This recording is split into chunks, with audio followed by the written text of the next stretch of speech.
Life is all about choosing the right choice, but in simplicity, there is hidden complexity. And to present on this, we have with us Shariq, Fazil, Ahmed on stage.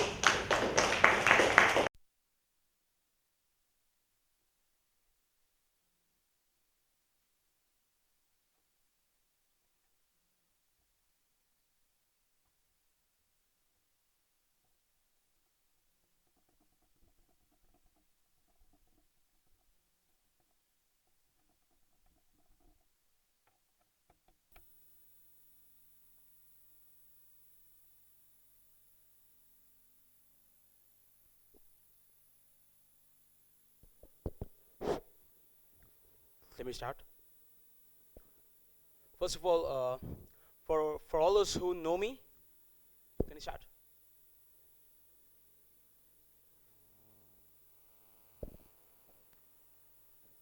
So, first of all, for all those who know me, a very good morning and a very big hi. And for all those who don't know me, well, mark my words. I promise you that you will never forget my name ever again in your life again after my talk. So this is a promise. Let me go on to the talk. This day is going to be special for you and for me. Because what you have done until today is not important. But what you are going to do from today, that is very important, and that will shape your future into something beautiful and better than was before. So being a motivational speaker, I get invited to go to schools and colleges to motivate students there. So once I was talking about the life, life, it's a very big concept. And there were 12 standard students sitting over there. So I asked them, how do you describe life?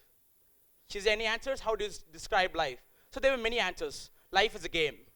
Life is a competition. It's a race. Life is a reflection. It's a mirror. But there was one guy who slowly raised his hand and said, "Sir, life is a binary number." I was taken aback. I quickly went up to him and I asked him, "What do you mean?" And then he said, "Sir, ever since I've known the concept of binary numbers, I've always related it to life. Life is a binary number." And then I came back to my home and I started to think over the statement each and every day, and I began to realize that life is best compared to a binary number. Sounds weird? I'll tell you why. Because in each and every moment of our life, we only have two choices. It's like 1 or 0. Simple. That's it. As she said, we make the life complicated, whereas it is very, very simple to start with. There is love, there is hate. There is success, there is failure. There is birth, there is death. Everything in life is comprised only of these two choices. Now let me go elaborate on this topic. But in simplicity, there is a hidden complexity. We will have to choose the choice very wisely, because destiny is not a matter of chance. It is a matter of choice. And change is not something to be waited for. It is something to be achieved. So ladies and gentlemen, a very warm welcome, and I thank you for listening to me talk, for sparing your valuable time. Lend me your ears for the next 15 minutes, and I promise you it will be worth. I am an Indian named Shariq Fazil Ahamed from the Department of Information Technology, sitting right here in front of you, representing you. You on whom this nation has immense belief. You on whom this nation has unshakable trust. You on whom this nation of 125 crores of population is dependent on. You, without whom this fastest developing country in the world is handicapped. I represent you, the most powerful and the most promising young generation of India. Yes? Yes? Okay, so let's go on to the topic. We all have ambitions, don't we? Yes, we all have ambitions. Some dream big, some dream ordinary. Good. In the very first year of my college, a professor walked inside the class and he asked us, "Who among here has the biggest ambition?" I quickly raised my hand and stood up and said, "So I want to be the richest person in this world." Now that was a crazy big ambition. Who else would have a bigger ambition than me? But there was one bar. There was one guy who slowly stood up and said, "Sir, I come from a poor family. I have an ambition that I should feed at least 100 families with my own two hands." And that day, I started to think whose ambition was higher. Was it his or mine? Your ambition is not higher when it is restricted to your own two hands, your own two legs, your own two eyes, and to the maximum of your own one family.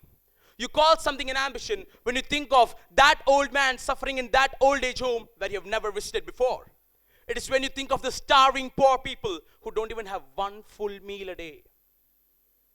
when you start to live your life to make theirs better, that is exactly when you really have a high ambition.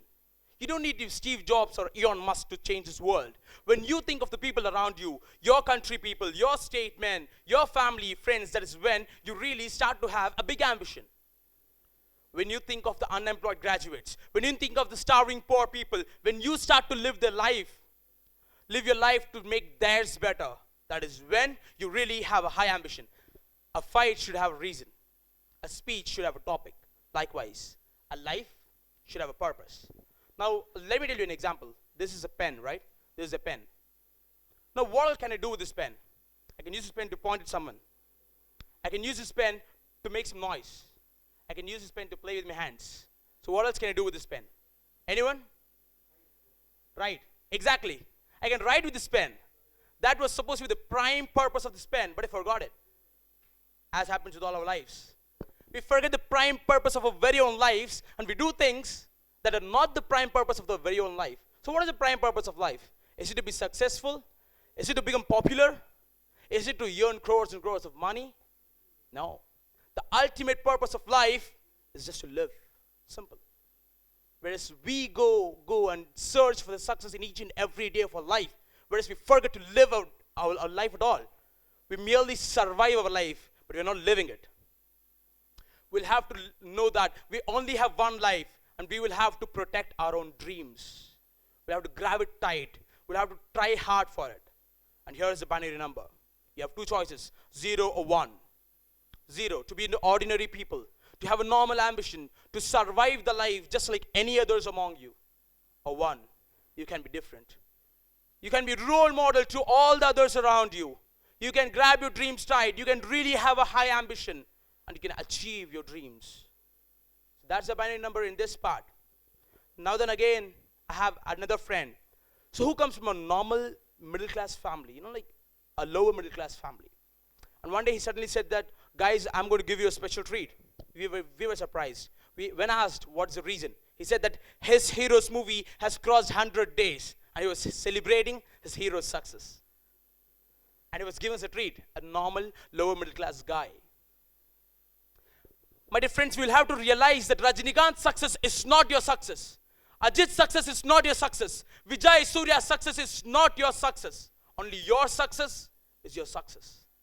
We try to realize that they are the real heroes in our life, and we try to portray the lives into our own lives. That's not the truth. We'll have to get inspired. We'll have to learn from the leaders. Let it be Abraham Lincoln, Mahatma Gandhi, Abdul Kalam, or anyone worth of being an inspiration. We'll have to learn from their words and deeds. We'll have to get inspired by their actions. But now when the word but comes, sharpen your ears. Because but is an important word. But never follow them. Be it Mahatma Gandhi, Abdul Kalam, Subhash Chandra Bose, Abraham Lincoln, or anyone worth of being an inspiration. Don't follow them. Yeah, don't follow them. You know why? Because when you follow a certain person, you lose your originality. You lose your individuality. You lose your own self. You try to do all the things they did, and you become the fake version of that person, not your own self. That is what is happening in this country today. When you go to the MNCs, what you see are not Indians. They are fake Americans. They try to imitate the American accent. They try to imitate the American culture, leaving our own culture, which is the best in the world. The country that was accidentally found and discovered by Columbus in an attempt to find the shortest route to India is leading the world today. They are defining the future, and we are blindly following them. We, the leaders back then, have become laborers today. Why? Why? Any answers? Simple. Because the smartest minds of India is working for America. Simple. Can't we take the lead? Are we not capable enough? The world will laugh at us if you say so. Because the whole world knows what an Indian is capable of. Do you want to know some facts that will make you clap your hands right now with pride? Yes? Can we give it a try? 38% of doctors in America are Indians. 12% of scientists in America are Indians. 23% of IBM employees. 36% of NASA employees. 34% of Microsoft employees are Indians. Inventor of email, inventor of algebra, inventor of chess, and even number 0 is an Indian. Don't you feel like clapping? So this is the pride of India. This is what we should know about. From entrepreneurs like CEO of Google, Satya Nadella, to the entrepreneurs like Tatas and Birlas, Indians are everywhere. Indians are everywhere throughout the world. We should be proud about it. And when you look at a coin, you should also see the other side. A coin has two sides. 30% of world's illiterate population lives in India.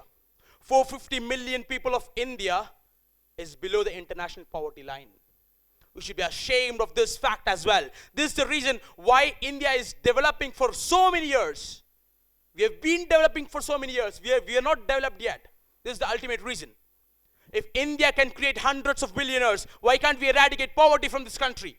If India can create smartest minds of the world, why can't we give 100% of literacy? If India can think this high, why can't we take the lead? Dr. APJ Abdul Kalam said, this country doesn't deserve anything less than success from you. Aim to succeed. If one Dr. APJ Abdul Kalam can bring so much of difference in this country, just think what the 365 million youngsters together can do to this country.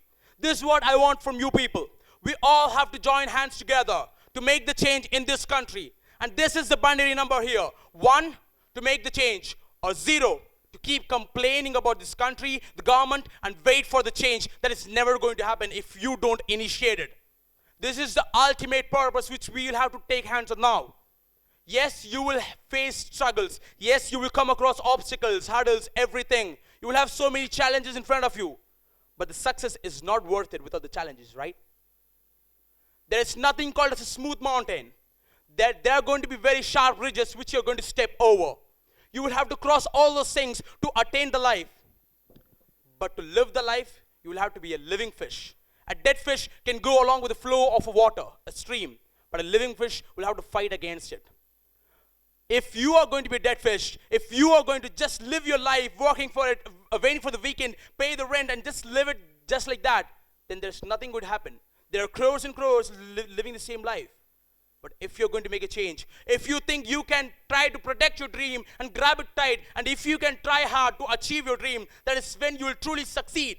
Even if you don't achieve your dreams, you will be the super guide for the next generation coming in. You will be the example for the next generation coming in. You will be inspiration for the next generation coming in. And that's all I want from you people, to make this country, to make this world a better place to live. I don't know much, but I know this. Each and every person on this planet has a gift to change this world. And you know what the law of universe is all about?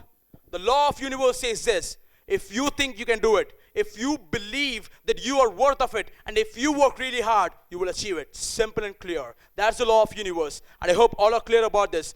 Grab the one, the binary number 1 of life, and achieve success. Thank you so much.